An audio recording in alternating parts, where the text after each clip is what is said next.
Hello friends, daily current affair program में आप सभी का स्वागत है।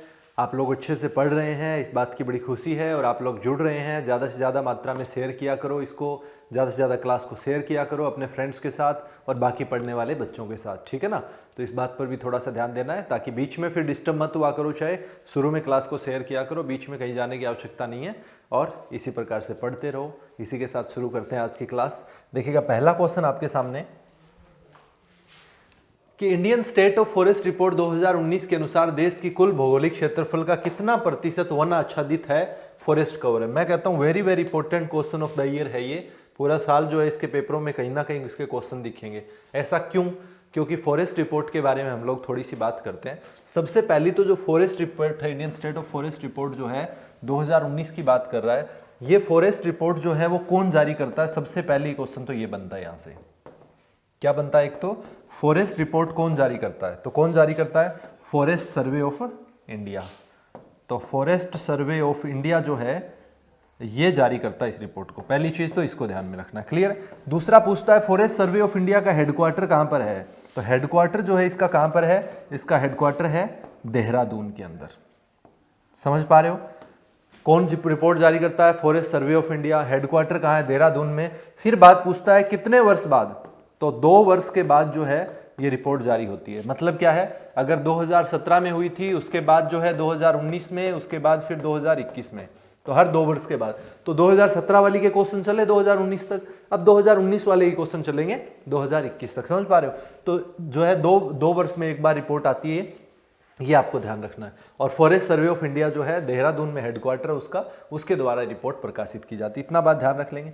तीसरी सबसे इंपॉर्टेंट बात है कि किसी भी देश का जो है 33% भाग पर, 33% भाग जो है वो वन क्षेत्र होना चाहिए उसका, ठीक है ना।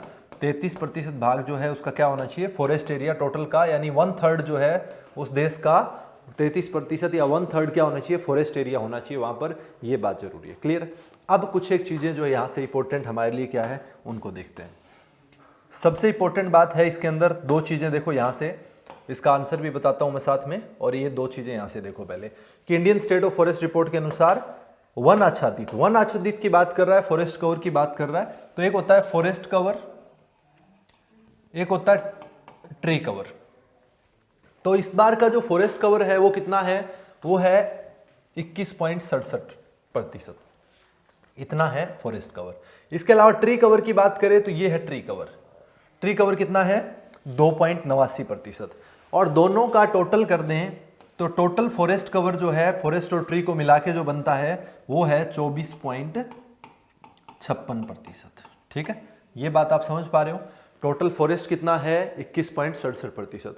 2.89% ट्री कवर है, ठीक है। और दोनों को अगर पूरा मिला दोगे तो ये कितना हो जाता है? 24.56%। मैक्सिमम जो क्वेश्चन पूछा जाएगा आपको एग्जाम में वो पूछा जाएगा 24.56% वाली बात को। समझ पा रहे हो? इसके अलावा ट्री कवर अलग से पूछा जा सकता है 2.89%। और फॉरेस्ट जो अलग से पूछा जाए 21.67%, 21.67% है। तो ये जो है अच्छे से ये आंकड़े ध्यान रखने, ये अगली पूरी साल के एग्जाम्स के लिए इंपॉर्टेंट रहेंगे, ठीक है। इतना बात समझ पा रहे हैं? तो ये आपको ध्यान रखना है कि इस प्रकार से आंकड़े हैं, ट्री कवर, फॉरेस्ट कवर। इसके अलावा जो है डेंस जो है, फॉरेस्ट को कैटेगरी में कौन आता है? जिसकी कैनोपी डेंसिटी जो है वो 10% हो या 10% ज्यादा कैनोपी डेंसिटी होती है, वो फॉरेस्ट की डेफिनेशन में आता है। तो ये बात आपको ध्यान रखना है। कैनोपी डेंसिटी का मतलब क्या है? पेड़ जो है उसके ऊपर जो कैनोपी बनी होती है उनकी ऊपर की तरफ छतरी टाइप, तो उसकी जो है कैनोपी डेंसिटी कहा जाता है। वो जो नीचे उसकी सनलाइट आने के लिए वो रोकती है कैनोपी उसको, तो वो कैनोपी डेंसिटी होती है उनकी, वो 10% अगर होती है तो वो फॉरेस्ट की कैटेगरी में आ जाता है, ठीक है। तो टोटल 21.67 प्लस 2.89 करोगे 24.56 आ जाएगा। इतनी बात आप समझ पा रहे हैं? इसके अलावा और क्या क्वेश्चन पूछ सकता है इसमें से? देखो, इसके अलावा और क्वेश्चन पूछ सकता है कि सबसे पहली फॉरेस्ट रिपोर्ट जो है वो कब जारी की गई। तो सबसे पहली बार जो फॉरेस्ट रिपोर्ट है वो कब जारी की गई? 1987 में। पहली फॉरेस्ट रिपोर्ट 1987 में। और 2019 में जो है ये कौन सी रिपोर्ट है ये भी पूछा जाए तो ये कौन सी है? 16वीं। पहली जो है ये थी पहली 1987 में, और 2019 के अंदर जो रिपोर्ट आई है वो कौन से नंबर की है? तो वो 16वीं रिपोर्ट है। ये आपको आइडिया होना चाहिए, क्लियर है। इसके अलावा देखो और क्वेश्चन क्या बन सकता है इसके अंदर से? और क्वेश्चन बन सकता है इसके अंदर से कि सर्वाधिक जो है प्रतिशत कौन से राज्य के अंदर है? सर्वाधिक प्रतिशत जो है वो कौन से राज्य के अंदर है फॉरेस्ट कवर अगर बात करें तो एक तो पूछा जा सकता है सर्वाधिक परसेंटेज, सर्वाधिक प्रतिशत। अगर पूछे सर्वाधिक प्रतिशत तो सर्वाधिक प्रतिशत किधर है, मिजोरम में, और दूसरे स्थान पे आता है अरुणाचल प्रदेश, ठीक है ना। सर्वाधिक प्रतिशत अगर पूछे तो मिजोरम है, मिजोरम के बाद आपका अरुणाचल प्रदेश आएगा, ये बात ध्यान रखना है, ठीक है। मिजोरम के अंदर जो है आपका ऑलमोस्ट 85.41% जो है मिजोरम के अंदर है, 85.41% के आसपास है मिजोरम का, जो कि सर्वाधिक प्रतिशत वाला है। इसके बाद अरुणाचल प्रदेश और फिर मेघालय आता है आपका, फिर उसके बाद जो आपका मेघालय आता है। ये सर्वाधिक प्रतिशत के हिसाब से है। अब सर्वाधिक क्षेत्रफल के हिसाब से भी पूछ सकता है आपसे, क्या पूछ सकता है, सर्वाधिक क्षेत्रफल के हिसाब से सबसे ज्यादा कहां पर है, तो उसका भी आपको आइडिया होना चाहिए। तो सर्वाधिक क्षेत्रफल के अकॉर्डिंग और देखें तो कौन है सबसे ऊपर, तो सर्वाधिक क्षेत्रफल में आपका कौन होगा, मध्य प्रदेश सर्वाधिक क्षेत्रफल में, दूसरे नंबर पे अरुणाचल प्रदेश, तीसरे नंबर पे छत्तीसगढ़, ठीक है। ये जो है 3 स्थान तक ध्यान रखना है आपके। सबसे पहले मध्य प्रदेश सर्वाधिक क्षेत्रफल की अगर बात करें, सर्वाधिक क्षेत्र में जो है वो कहाँ पर है, सर्वाधिक क्षेत्रफल के अकॉर्डिंग अगर बात करें, एरिया के हिसाब से, ठीक है, एरिया के अकॉर्डिंग तो मध्य प्रदेश में सर्वाधिक, और मैंने बताया ना जहाँ पर सर्वाधिक जंगल है वहीं पर सर्वाधिक ट्राइब भी है, सर्वाधिक जनजाति भी वहीं पाई जाती है, जो कि मध्य प्रदेश में ही पाई जाती है। दूसरा अरुणाचल प्रदेश, देखो अरुणाचल प्रदेश प्रतिशत में भी है और अरुणाचल प्रदेश एरिया में भी दूसरे नंबर पे, ये दोनों ही बातें आपको ध्यान रखनी है, क्लियर। तीसरे नंबर पर छत्तीसगढ़। एक चीज और बन सकती है यहाँ से कि सर्वाधिक बढ़ोतरी कहाँ पर हुई है, सर्वाधिक जो है वो बढ़ोतरी कौन से राज्यों में हुई है, तो दक्षिण राज्यों के अंदर सर्वाधिक बढ़ोतरी हुई है, जो साउथ के स्टेट्स हैं उनके अंदर सर्वाधिक बढ़ोतरी हुई है। कहाँ कहाँ पर सबसे ज्यादा बढ़ोतरी हुई है, आपकी कर्नाटक राज्य के अंदर, ठीक है ना। सर्वाधिक बढ़ोतरी की बात करें, इंक्रीज कहाँ पर हुआ है, फॉरेस्ट कवर, फॉरेस्ट एरिया जो है वो सर्वाधिक इंक्रीज कर्नाटका। उसके बाद दूसरे नंबर पर जो कर्नाटका के बाद आता है वो कौन है, वो है आपका आंध्र प्रदेश, और तीसरे नंबर पे आता है आपका केरल। समझ पा रहे हो, तो ये जो है दक्षिण राज्यों के अंदर सर्वाधिक बढ़ोतरी हुई है, कर्नाटक, फिर आंध्र प्रदेश, फिर केरला। क्लियर है ये चीज, तो इसको ध्यान में रखना है। ये 3 बातें इसमें ध्यान रखोगे आप, सर्वाधिक बढ़ोतरी कहाँ हुई है, सर्वाधिक कहाँ पर है, सर्वाधिक क्षेत्र के हिसाब से मध्य प्रदेश, दूसरा अरुणाचल प्रदेश, तीसरा छत्तीसगढ़, सर्वाधिक प्रतिशत के हिसाब से मिजोरम, फिर अरुणाचल प्रदेश, फिर मेघालय, ठीक है। तो इस प्रकार से 33% भाग पर होना चाहिए। पहली फॉरेस्ट रिपोर्ट कब आई थी, जो फॉरेस्ट सर्वे ऑफ इंडिया ने जो है देहरादून में जिसका हेडक्वार्टर, उसने पहली रिपोर्ट 1987 में दी और 16वीं रिपोर्ट जो है वो 2019 में दी। और क्या क्वेश्चन बन सकता है, और क्वेश्चन बनता है कि हर 2 वर्ष के बाद इस रिपोर्ट को जारी किया जाता है, और क्या है, और था क्षेत्रफल का कितना प्रतिशत वन आच्छादित क्षेत्र है। तो इसका आंसर बता दीजिए अभी कितना प्रतिशत है, तो इसका आंसर क्या हो जाएगा आपका, ये हो जाएगा 21.67%। ये आपका करेक्ट आंसर है इसका।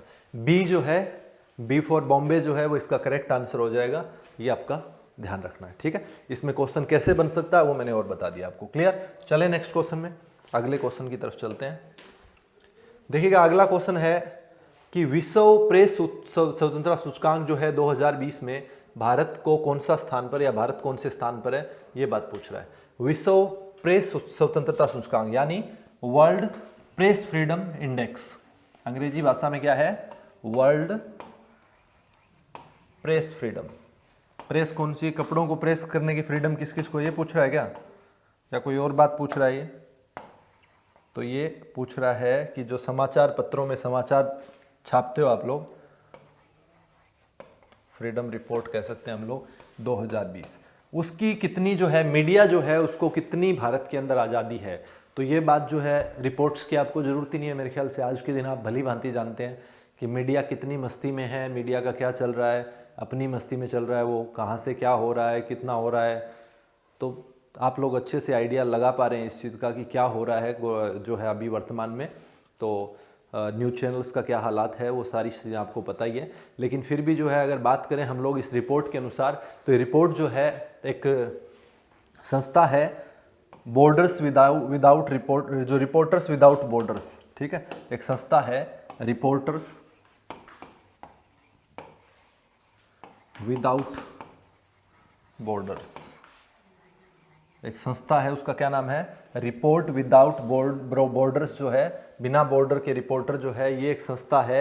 ये आपकी फ्रांस में स्थित है जो कि ये रिपोर्ट तैयार करती है, फ्रांस में स्थित है, ये रिपोर्ट तैयार करती है, ये आपको ध्यान रखना है। इसके अकॉर्डिंग अगर बात करें तो सबसे टॉप पे देश कौन सा है प्रेस फ्रीडम के अंदर, और सबसे लास्ट पे कौन से है, वो तमाम चीज़ें आपको पता होनी चाहिए, ठीक है। तो सबसे टॉप पे कौन है, सबसे टॉप पे इसके अंदर है नॉर्वे, सबसे टॉप पे इसमें कौन है, नॉर्वे। उसके बाद दूसरी बात पता होनी चाहिए आपको, इंडिया कौन से स्थान पर है, और आपको लास्ट बात पता होनी चाहिए कि लास्ट स्थान पे कौन है। देखो ये 180 देशों का जो है, 180 देशों को शामिल है इसकी सूची के अंदर, और उसके अकॉर्डिंग जो आपको बताना है 180 देशों की सूची में भारत का क्या स्थान है, और अंतिम स्थान किसका है, और पहला स्थान किसका है। तो अंतिम स्थान किसका है, नॉर्थ कोरिया का, जो उत्तरी कोरिया है, दक्षिण कोरिया नहीं, कोरिया दो, एक नॉर्थ कोरिया एक दक्षिण कोरिया। दक्षिण कोरिया जो साउथ कोरिया है वो ठीक ठाक कंट्री है, वहाँ कोई दिक्कत नहीं है, लेकिन जो उत्तरी कोरिया है, नॉर्थ कोरिया जो है, वहाँ पे दिक्कतें हैं। वहाँ का पता ही होगा आपके, वहाँ के जो राजा जी है, वहाँ के सुल्तान जो है, वहाँ के ये कह सकते हो कि आप जो मेन चीफ जो है वो क्या है, किस प्रकार से उनके न्यूज़ में ही रहते हैं वो ऑलमोस्ट। तो नॉर्थ कोरिया जो है वहाँ पर आज़ादी नहीं है, लोगों को स्वतंत्रता नहीं है, तो रिपोर्टर्स को क्या स्वतंत्रता होगी वहाँ पर, तो वो 180वें स्थान पर है। नॉर्वे जो है वो फर्स्ट नंबर पे है। और इंडिया की बात करते हैं अब कि भारत, हमारा प्यारा भारत जो है वो फ्रीडम के अकॉर्डिंग कौन से स्थान पे आता है, ये भी पता होना चाहिए। तो देखिएगा भारत जो है वो कौन से स्थान पे आता है, इंडिया आता है 142nd, 142वें स्थान पर।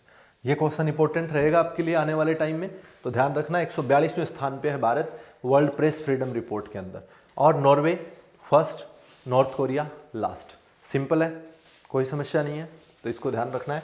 इसका आंसर अभी सही कौन सा हो जाएगा, इन ऑप्शंस के अंदर बताओ आप मुझे, कौन सा ऑप्शन करेक्ट है इसका, ए, बी और सी, डी। तो इसका सी फॉर कलकत्ता जो है 142, 142 नंबर के साथ ये भारत जो है, इससे पहले 2018 के अंदर जो है भारत का 138 था, अभी जो है और पीछे चला गया, यानी फ्रीडम कम हो रही है हमारे यहाँ, तो ये कैन इमेजिन नाउ। ओके, तो ये 142 है वर्तमान में, क्लियर। तो इसका ऑप्शन सी। नेक्स्ट क्वेश्चन, अगला क्वेश्चन है, उबर ने इलेक्ट्रिक एयर टैक्सी विकसित करने के लिए किसके साथ एमओयू में, एमओयू मतलब होता है मेमोरेंडम ऑफ अंडरस्टैंडिंग, एमओयू क्या होता है, मेमोरेंडम ऑफ अंडरस्टैंडिंग। तो उबर के बारे में आप लोगों ने सुना होगा, उबर टैक्सी जो है बहुत ही ज़्यादा जो है भारत के अंदर अभी अपने पैर जो है फैलाए हुए हैं उसने, इसमें कोई शक नहीं है, बहुत अच्छा कारोबार कर रही है उबर जो है। उबर और ओला के बारे में आप लोगों ने सुना होगा, एक टैक्सी जो है प्रोवाइड करवाती है आप लोगों को। तो ये ट्रांसपोर्टेशन का कार्य कर रही है उबर जो है। इसने एयर जो टैक्सी है वो विकसित करने के लिए किसके साथ किया, इलेक्ट्रिक जो एयर टैक्सी है उसको विकसित करने के लिए कौन सी कंपनी के साथ एमओयू साइन किया, ये पूछ रहा है। देखिएगा ये फ्यूचर है, फ्यूचर क्या है जो ये लोग कर रहे हैं, वो फ्यूचर है।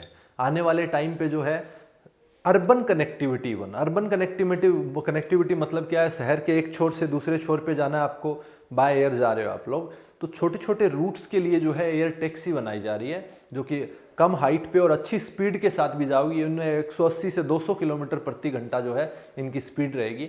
तो कैन यू इमेजिन कि कितना स्पीड, मैक्सिमम जो लिमिट है इसकी वो 100 किलोमीटर की है, 100 किलोमीटर तक जो है ये जाएगी, और 200 किलोमीटर प्रति घंटा से ज़्यादा जो है इसकी स्पीड रहेगी। तो पता लगा सकते हो आप लोग जो है कितना स्पीड से ये जाएगी। तो 200 किलोमीटर पर हार के आसपास स्पीड रहेगी, और 100 किलोमीटर तक मैक्सिमम एक बार चार्जिंग के बाद ये जा सकती है। तो एक शहर के अंदर आपस में कनेक्टिविटी, इसके अलावा 2 शहर आस पास है उनके बीच की कनेक्टिविटी, तो ये तमाम कार्य जो है ये करने की सोच रहे हैं। तो ये इनका आइडिया है। उबर जो है वो एक यूएसए की कंपनी है, और जो आपकी ये Hyundai जो है ये साउथ कोरिया की कंपनी है। Hyundai कंपनी जो है कौन से देश की है, ये कई बार पूछा जाता हो। तो Hyundai जो कंपनी है ये साउथ कोरिया की कंपनी है। इसके साथ जो है इन लोगों ने अभी एमओयू किया है एक, ठीक है, Hyundai के साथ एमओयू किया है। तो A4 जो है आपका इलाहाबाद का आपका करेक्ट आंसर हो जाएगा। Hyundai के साथ अभी इन लोगों ने हाल ही में समझौता किया है। तो क्लियर है, ये चीज़ का आप ध्यान रखना है। इसी के साथ जो है इसी तरह का एक प्रोग्राम और भी चल रहा है भारत के अंदर। एक क्या चल रहा है और देखिएगा, एक गुजरात के अंदर जो है नीदरलैंड की कंपनी है PALV करके, नीदरलैंड की कंपनी है PALV।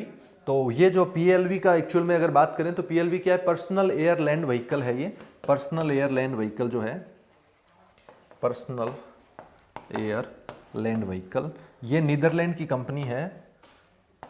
ये भी गुजरात के अंदर अपनी मैन्युफैक्चरिंग शुरू कर रखी है। PALV जो है पर्सनल एयर लैंड व्हीकल, इसके अंदर भी क्या है, एक मतलब फ्लाइंग टैक्सी बना रहे हैं लोग। तो फ्लाइंग टैक्सी मैन्युफैक्चरिंग करने के लिए जो है गुजरात के अंदर बनाएंगे इसको। गुजरात के अंदर बनाई जाएगी ये, ठीक है ना।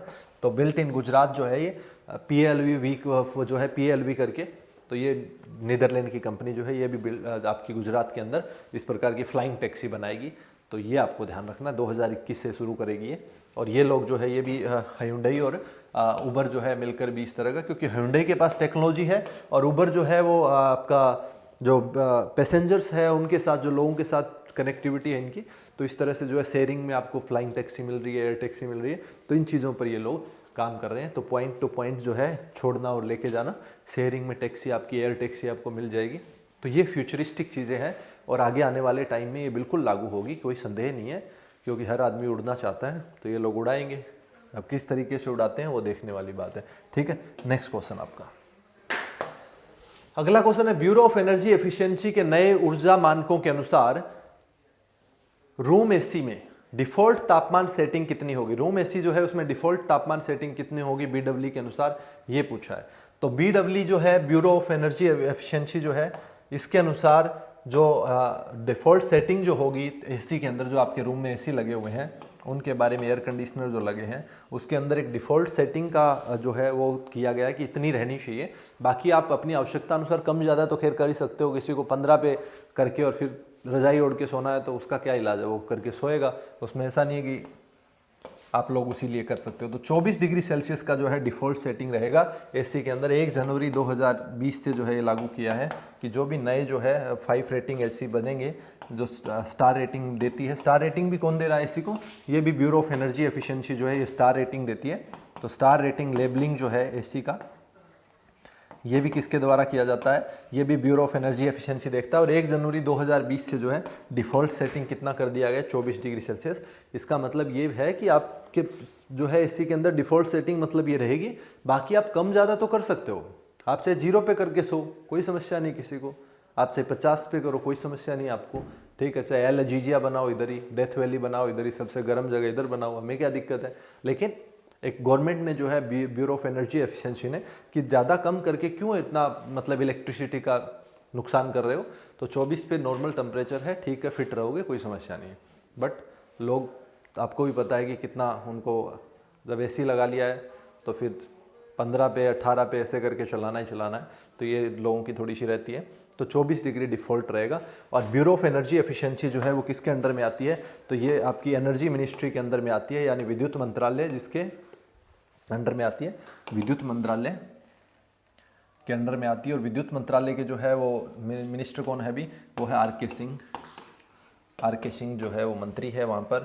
और क्या ध्यान रखोगे आप, स्थापना 2002 के अंदर जो है ब्यूरो BE की स्थापना जो है वो 2002 के अंदर हुई थी। और ये स्टार रेटिंग वाला मामला भी यही देखती है, ये भी ध्यान रखना है। इसके अलावा जो विद्युत मंत्रालय है या एनर्जी मिनिस्ट्री है, इसका जो है टारगेट क्या है, एनर्जी मिनिस्ट्री का टारगेट ये है कि 2022 तक जो है 175 गीगावाट जो इलेक्ट्रिसिटी है वो किससे प्रोड्यूस करनी है, वो नवीनीकरण जो साधन है ऊर्जा के उससे 175 गीगावाट इलेक्ट्रिसिटी प्रोड्यूस करनी है, ये इनका टारगेट है। और इसमें से 100 गीगावाट जो है वो किससे होनी चाहिए, वो सूर्य से होनी चाहिए। सन से कितनी होनी चाहिए इसमें से, out of that 100 must be from 100 gigawatt जो है वो किससे होनी चाहिए आपकी, वो होनी चाहिए इससे, सूर्य से होनी चाहिए। तो ये पूरा का पूरा मामला आपको ध्यान में रखना, क्लियर है। तो इसका सही क्वेश्चन, सही आंसर क्या हो जाएगा इस क्वेश्चन का, वो अभी आप बता दीजिए फटाफट से, A, B, C और D।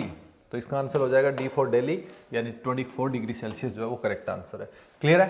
तो इसी के साथ नेक्स्ट क्वेश्चन पर चलते हैं। अगला क्वेश्चन है कि नागरिक संशोधन अधिनियम द्वारा कितने देश के लोगों को नागरिकता में छूट दी गई है। देखिएगा, बड़ा ही प्यारा क्वेश्चन आया है, इसको थोड़ा डिटेल में देखना पड़ेगा क्योंकि बड़े क्वेश्चन है इससे। तो देखते हैं इसको अच्छे से क्या है। नागरिक संशोधन अधिनियम द्वारा कितने देश के लोगों को नागरिकता में छूट दी गई है, ठीक है, ये पूछा गया है।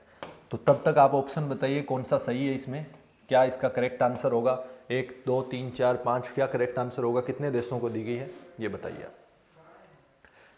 दूसरी चीज, इसके अंदर से क्वेश्चन देखो कैसे बनेंगे। सबसे पहला नागरिक संशोधन अधिनियम जो था वो कौन सा संविधान संशोधन अधिनियम था। क्या है कि संविधान में संशोधन करते हैं तो संविधान संशोधन करने की जरूरत पड़ती है, और अभी तक टोटल कितने संशोधन हो चुके हैं, 104, ठीक है। दूसरा क्वेश्चन बनता है कि इसके द्वारा संविधान के कौन से भाग में संशोधन हुआ है। लेकिन ये दोनों ही क्वेश्चन जो मैंने बनाए ये दोनों ही इरेलीवेंट है, ठीक है, ऐसा कोई क्वेश्चन नहीं बनता है। क्यों?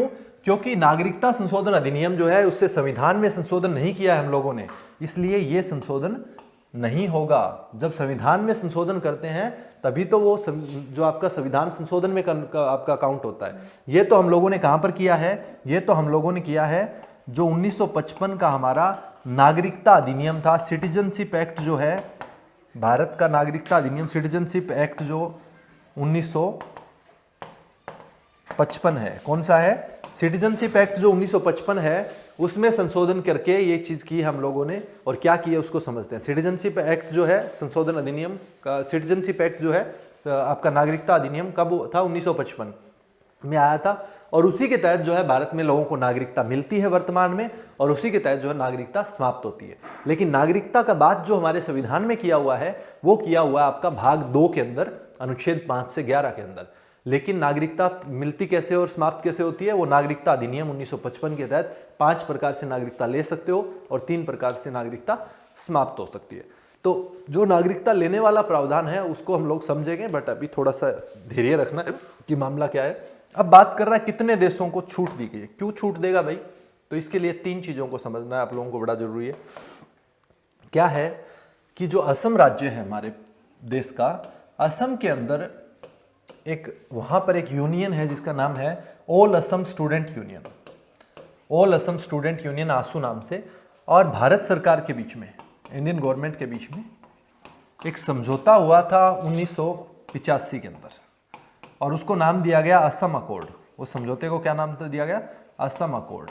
ये क्यों किया गया कि जैसे ही आज़ाद हुआ भारत और पाकिस्तान अलग हो गए, और बांग्लादेश जो हिस्सा है वो ईस्ट पाकिस्तान था, तो उसके बाद से ही जो है बांग्लादेश और पाकिस्तान से भारत के अंदर लोग आने लग गए, तारों के नीचे से ऊपर से ऐसे इलीगली आने लग गए, लीगल तरीके से नहीं, इलीगली आने लग गए।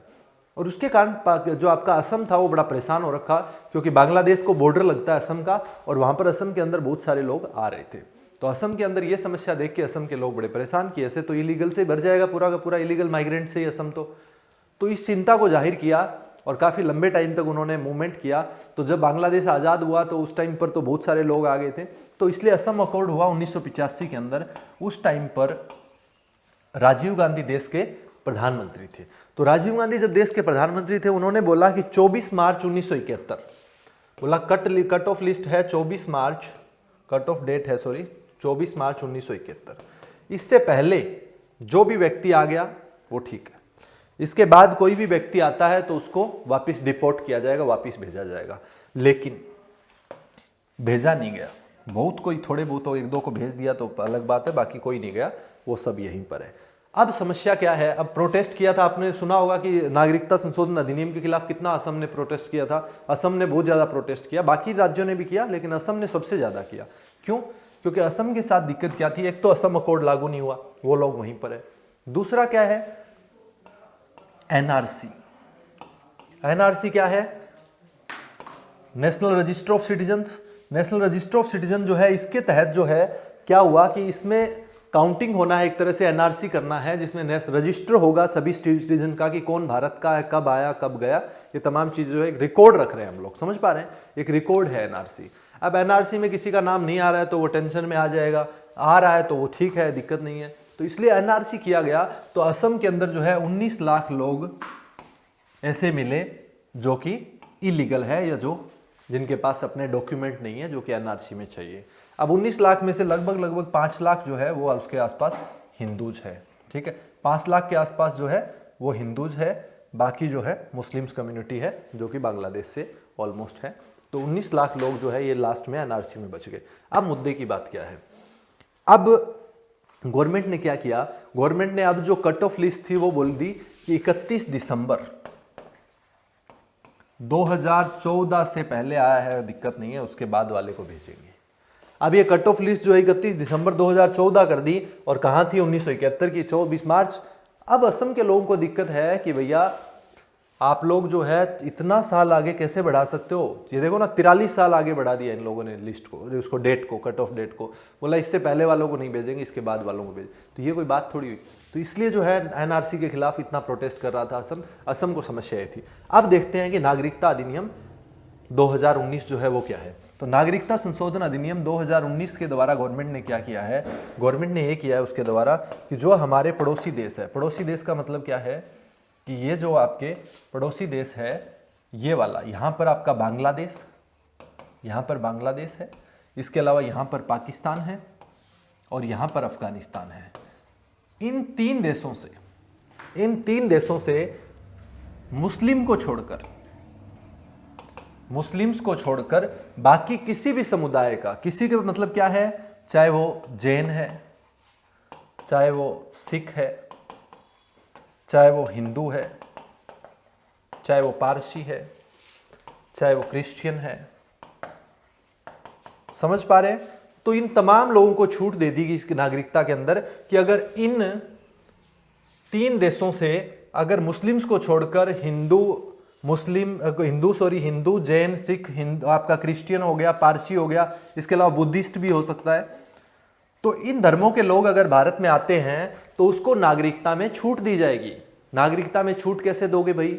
क्या मसला है? कितनी छूट दोगे? तो अभी वर्तमान में जो है कोई भी व्यक्ति किसी भी देश का हो, चाहे वो नेचुरलाइजेशन के द्वारा, ठीक है ना, नेचुरलाइजेशन के द्वारा जो है, जिसको हिंदी में देशीयकरण कहते हैं, उसके द्वारा नागरिकता ले सकता है। चाहे वो ऑस्ट्रेलिया का है, चाहे अमेरिका का है, चाहे कहीं का भी हो, वो नागरिकता ले सकता है। और उस नागरिकता को जब हम देते हैं तो उसके लिए 12 वर्ष का समय उसको भारत में रहना पड़ता है, उसके बाद नागरिकता मिलती है। समझे बात को? लेकिन इनके लिए हम लोगों ने क्या कर दिया, इनको बोला कि भाई साहब आपके लिए है ये चीज 6 वर्ष के लिए, 6 वर्ष आप भारत में रहो, दिक्कत खत्म, आपको नागरिकता मिल जाएगी। किसके लिए? मुस्लिम्स को छोड़कर बाकी सभी कम्युनिटी के लिए। अब दिक्कत कहां पर आ रही है लोगों को, क्यों प्रोटेस्ट कर रहे हैं लोग, कि ये जो आप लोग एक कम्युनिटी के खिलाफ नहीं कर सकते, एक मुस्लिम कम्युनिटी के खिलाफ आप कर रहे हो तो उनको और ज्यादा भड़का रहे हो, तो ये आप गलत कर रहे हो, भेदभाव नहीं होना चाहिए। और संविधान का उल्लंघन कैसे है? हम लोग अनुच्छेद 14 के अंदर, जो कि हमारे देश का सबसे बड़ा कानून और हमारे देश में सबसे ऊंची चीज कोई है तो वो हमारा संविधान है, उसके आर्टिकल 14 में लिखा हुआ है कि इस देश के अंदर किसी भी धर्म के आधार पर, जाति के आधार पर, लिंग के आधार पर आपका कोई भी भेदभाव नहीं होगा आपके साथ। अब क्यों कर रहे हो फिर? तो इसलिए आर्टिकल 14 का उल्लंघन है ये सीधे तौर पर, और एक कम्युनिटी के साथ ये भेदभाव है, इसलिए जो है इसके खिलाफ प्रोटेस्ट हो रहा है। दूसरी मंशा क्या है गवर्नमेंट की? गवर्नमेंट की मंशा ये है कि पाकिस्तान, अफगानिस्तान और बांग्लादेश, ये तीनों देश जो है वो कैसे हैं? ये मुस्लिम बहुमत वाले देश है, और यहाँ पर हिंदुओं के खिलाफ या बाकी धर्मों के जो माइनॉरिटी है उनके साथ प्रताड़ना होती है। अब प्रताड़ना होती है तो बोला ये लोग कहाँ जाएंगे? ये भारत में आ गए। अब भारत में आ गए ये, तो वो भारत में इलीगल रह रहे हैं। इलीगल रह रहे हैं तो उसके कारण उनके पास डॉक्यूमेंट नहीं है, तो गवर्नमेंट की किसी भी स्कीम का उनको बेनिफिट नहीं मिलता है। अब गवर्नमेंट की स्कीम का भी बेनिफिट नहीं मिल रहा है तो पॉवर्टी है, गरीबी है उनके अंदर, और गरीबी है तो वो फिर कुछ ना कुछ क्राइम करेंगे, उल्टे सीधे काम करके पैसे कमाएंगे, जिससे और बड़ा नुकसान हो रहा है। तो अब गवर्नमेंट चाहती है कि इन लोगों को जो है हम लोग नागरिकता दे देते हैं, ये एक तरफ हो जाए। गवर्नमेंट की मंशा इतनी तो ठीक है, लेकिन गवर्नमेंट की जो ये मंशा है कि मुस्लिम्स को छोड़ दिया जाए, अब ये देश प्रताड़ना कर रहे हैं, इसमें इंडियन मुस्लिम की कोई गलती नहीं है। आप लोग उनको ऐसे कैसे देख सकते हो? ये गड़बड़ है। ये एक कम्युनिटी के प्रति जो इस प्रकार का हेटर्ड है, ये थोड़ा सा गड़बड़ वाली बात है, जिसके कारण ज्यादा से ज्यादा प्रोटेस्ट हुआ। तो इस चीज को समझना है। समझ पा रहे हैं आप लोग इस चीज को? ठीक है, तो ये इसके अंदर सबसे बड़ा सेटबैक जो है वो ये है, इस चीज के कारण जो सबसे ज्यादा यहाँ पर प्रोटेस्ट हो रहे हैं। तो 6 वर्ष और 12 वर्ष का जो है, 6 वर्ष इनको रहेंगे तो भारत में मिल जाएगी नागरिकता। अब ये कर दिया गया इन धर्मों के लिए। दूसरा जो है, अभी आप इतने लोग रह रहे हैं, 19 लाख लोग रह रहे हैं, उसमें से क्या होगा कि आप लोग देखोगे कि अच्छा तू मुस्लिम है, निकलो, तू हिंदू है, इधर रुको, बैठो, तुम, कोई दिक्कत नहीं है, तू कितने साल से कैसे भी रह रहा है। तो एक मतलब कम्युनिटी टू कम्युनिटी जो है उनके बीच में एक तरह से कहीं ना कहीं एक हेटर्ड या फिर घृणा की भावना या फिर द्वेष की भावना पैदा हो जा रही है, और वो एक बहुत गलत साइन है। It's not a good sign for a democratic country like India. तो दैट्स द प्रॉब्लम, राइट? तो ये सबसे बड़ा इशू है। लेकिन एनीवे, इसका सही क्वेश्चन का आंसर अब तुम लोग दे पाओगे अच्छे से, मेरे ख्याल से कोई समस्या है नहीं तुम लोगों को। तो नागरिकता संशोधन अधिनियम जो है वो क्या बोलता है कि देश के कितने देश के लोगों को, तो ये 3 देश के लोगों को, ठीक है। ये क्वेश्चन सबसे इंपॉर्टेंट है। मैंने बताया कौन से कहां पर संविधान में संशोधन किया गया है, संविधान में नहीं, जो आपका नागरिकता अधिनियम है उसमें संशोधन किया गया है, जो सिटीजनशिप एक्ट 1955 का है उसमें संशोधन करके हम लोगों ने ये काम किए हैं।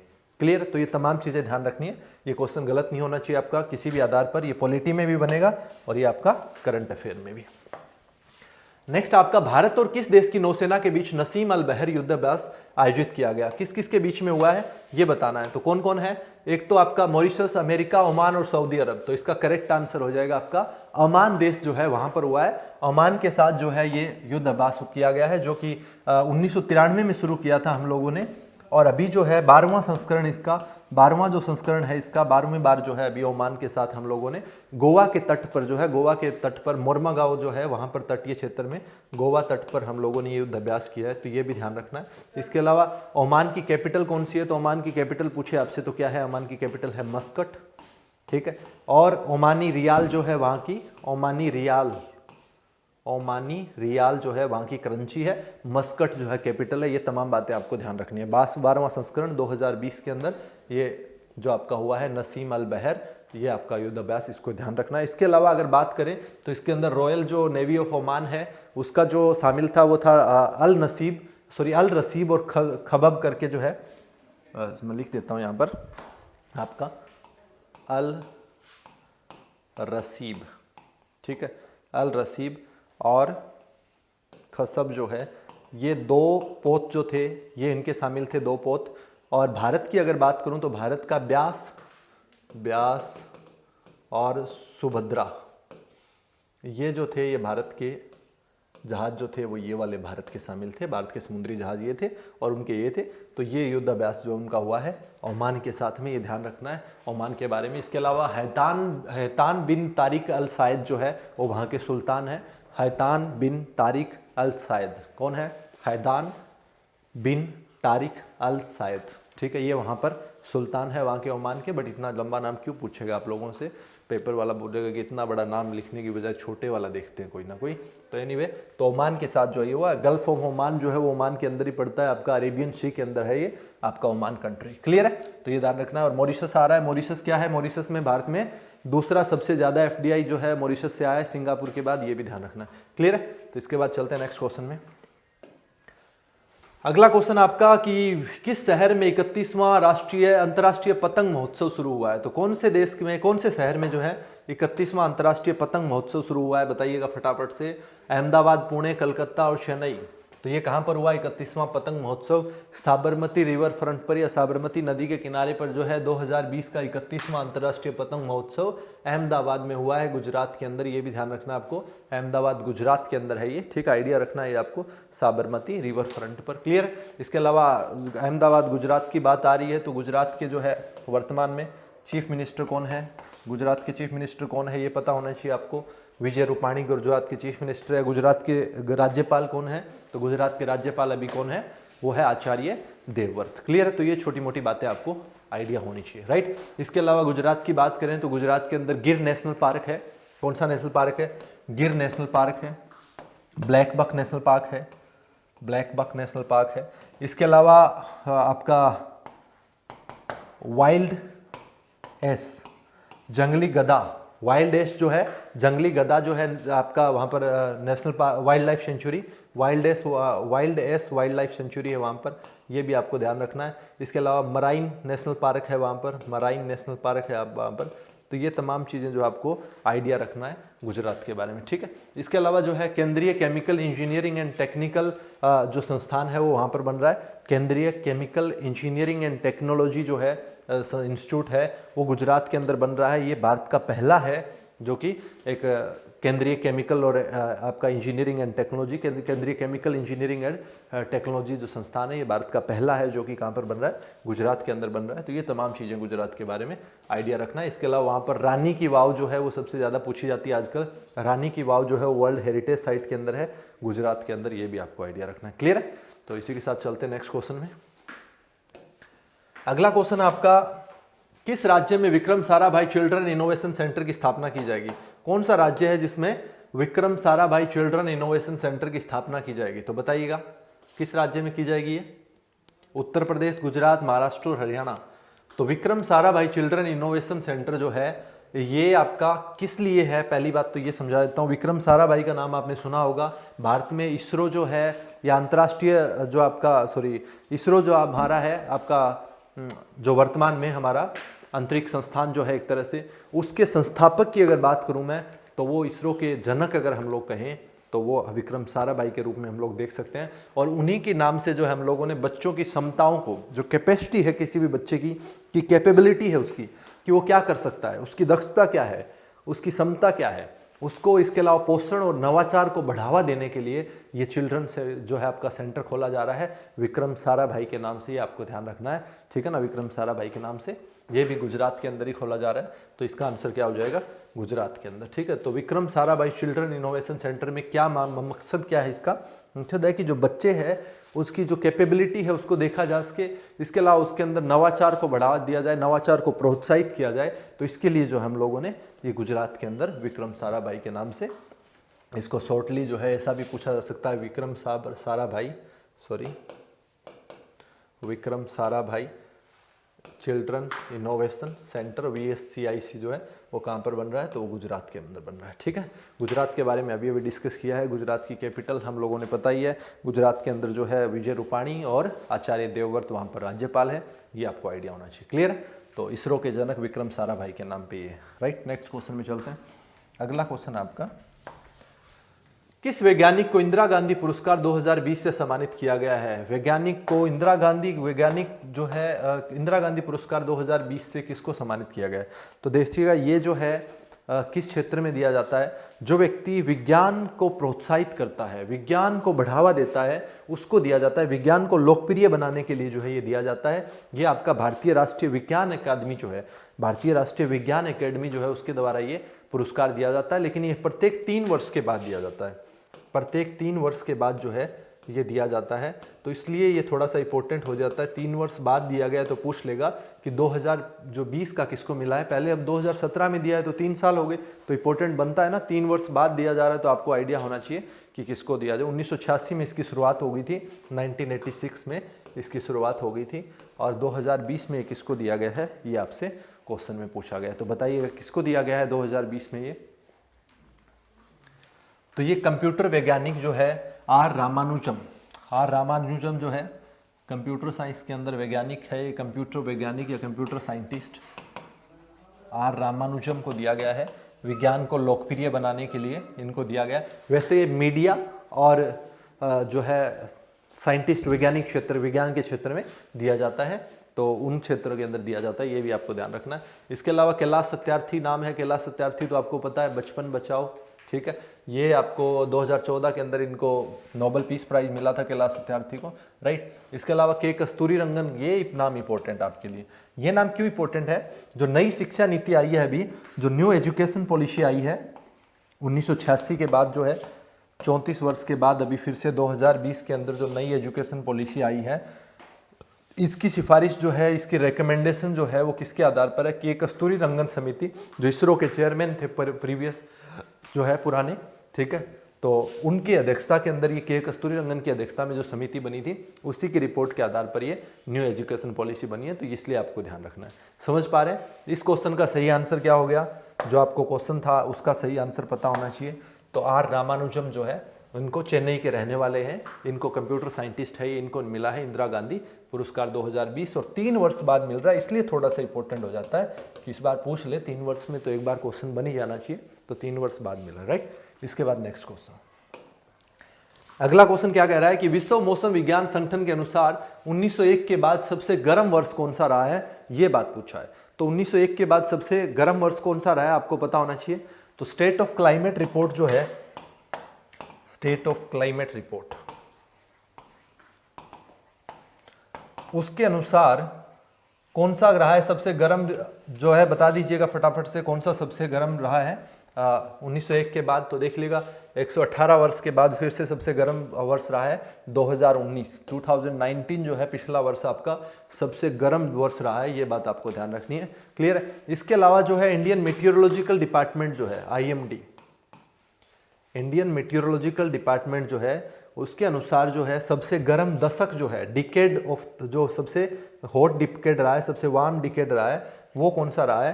तो 2010 से लेकर 2019 जो है, 2010 से लेकर 2019 जो है वो सबसे गर्म दशक के रूप में माना है इन लोगों ने। ये भी आपको ध्यान रखना है, सबसे गर्म दशक पूछ ले तो 2010 से लेकर 2019 को माना है, ये आपको ध्यान रखना है। ठीक है। इसके अलावा 2019 के अंदर जो है, अकेले 2019 के अंदर 1959 मौतें हो चुकी है। जो आपका जलवायु परिवर्तन हुआ है, इतनी गर्मी बढ़ी है, तो उसके कारण जो है अकेले 2019 में इंडिया में कितनी मृत्यु हो चुकी है? 1959 जो है मौतें हो चुकी है, ये आपको आइडिया होना चाहिए। इसके अलावा इसके लिए जो है अगर बात करूं मैं, तो इसमें देखा क्या है 1980 से 2010 का जो है जो टेम्परेचर था ऑन एन एवरेज, उससे 0.36 डिग्री सेल्सियस जो है बढ़ोतरी हुई है 2010 से 19 के बीच में, ये ध्यान रखना है। ठीक है। तो गर्म दशक पूछे, डिकेड जो पूछे तो 2010 से 2019, और गर्म वर्ष पूछे तो 2019। इस बात का दोनों का अलग अलग से क्वेश्चन बनेगा और इन दोनों क्वेश्चन को अलग अलग रखना है और अलग अलग से आंसर देना है। ठीक है। ये वजह क्या है, वजह क्या है इसके अंदर, क्यों बढ़ रहा है टेम्परेचर, क्यों जलवायु परिवर्तन जो है वो हो रहा है, क्यों जो है गर्म वर्ष बन रहा है, तो ये आपके लिए पता होना चाहिए। आपको CO2 एमिशन जो है उसके बढ़ने के कारण CO2 का उत्सर्जन जो हो रहा है, कार्बन डाइऑक्साइड का, उसकी जो है बढ़ोतरी सबसे बड़ा कारण है। इसके अलावा जीवाश्म ईंधन जो है उसका हम लोग प्रयोग कर रहे हैं, ये सबसे बड़ी दिक्कत वाली बात है। इसके अलावा थोड़ा सा इसके अंदर ध्यान रखना कि हम लोगों ने टेम्परेचर को कंट्रोल करने के लिए जो पेरिस क्लाइमेट मीटिंग हुई थी, कौन सी? पेरिस जो क्लाइमेट समिट हुई थी 2015 के अंदर पेरिस के अंदर, उसमें जो है प्लेज लिया था कि जो प्री इंडस्ट्रियल ईरा जो है उससे 1.5 डिग्री सेल्सियस से ज़्यादा हम लोग टेम्परेचर को नहीं जाने देंगे, 1.5 डिग्री सेल्सियस तक कंट्रोल रखना है, और 2 डिग्री सेल्सियस जो है वो एंड लिमिट होगी, इससे ऊपर नहीं है। तो ये पेरिस क्लाइमेट मीटिंग जो है COP जो हुई थी, कॉन्फ्रेंस ऑफ पार्टी, उसके अंदर ये चीज़ हुई थी, तो इसको आपको ध्यान रखना है। इसके अलावा थोड़ा सा याद रखना आपको कि यूनाइटेड नेशन जो कॉन्फ्रेंस ऑफ आपकी होती है, यूनाइटेड नेशन जो कॉन्फ्रेंस होती है, इसका मैं पूरा बता देता हूं आपको। United nation framework convention on climate change, UNFCCC, उसके जो तहत होती है, जो मीटिंग होती है, उसको बोलते हैं COP, और COP 25 और COP 26, COP 25 और COP 26 जो है ये आपको पता होना चाहिए। COP 25 जो है वो 2019 के अंदर हुई थी, और ये कहाँ पर हुई थी? तो ये आपकी हुई थी मैड्रिड के अंदर। कहाँ पर हुई थी ये हुई थी आपकी मैड्रिड, और मैड्रिड कहाँ है? मैड्रिड है आपका स्पेन के अंदर। मैड्रिड स्पेन के अंदर हुई थी। COP 25 आपकी जो कि किसके तहत होती है? UNFCCC के अंदर होती है, तो ये आपको ध्यान रखना है। इसके अलावा अगर मैं बात करूँ तो COP 26 जो है ये आपकी, COP 26 जो है ये ग्लासगो के अंदर होनी थी, ग्लासगो के अंदर होनी थी। ग्लासगो कहाँ है? UK के अंदर। ठीक है। यहाँ पर होनी थी, लेकिन ये 2020 में होनी थी, बट 2020 में नहीं हो पाई, इसको स्थगित कर दिया गया। अब ये 2021 में होगी। ठीक है। तो ये ध्यान रखना है, COP 26 कब होगी, कहाँ होगी? तो ग्लासगो UK के अंदर होगी, यूनाइटेड किंगडम के अंदर 2021 में होगी। 2020 वाली को वहाँ पर स्थगित कर दिया गया, ये बात आपको ध्यान रखनी है। क्लियर है। तो COP 25 जो है 2019 में मैड्रिड स्पेन में हुई थी, और UNFCCC जो है उसके तहत होती है। 1992 में अर्थ समिट जो हुई थी उसके से निकल के आई ये चीज़ें। ठीक है। तो इसी के साथ जो है ये कुछ क्वेश्चंस थे आपके, इसका करेक्ट आंसर क्या हो जाएगा इसको बता देना है। तो 2019 जो है सबसे गर्म वर्ष रहा है, और दशक जो है 2010 से 2019। तो आज के जो है इतने ही क्वेश्चन आपके। इसी के साथ जो है आज की क्लास यहीं पर समाप्त करते हैं हम लोग। बाकी नए क्वेश्चंस के साथ कल मिलेंगे, तब तक आप लोग पढ़ते रहिएगा अच्छे से, और अपनी क्लास को शेयर करते रहिएगा, और बाकी दोस्तों के साथ भी, उनको भी थोड़ा बेनिफिट मिले। तो इन तमाम चीज़ों के साथ क्लास ख़त्म। Bye bye, have a good day.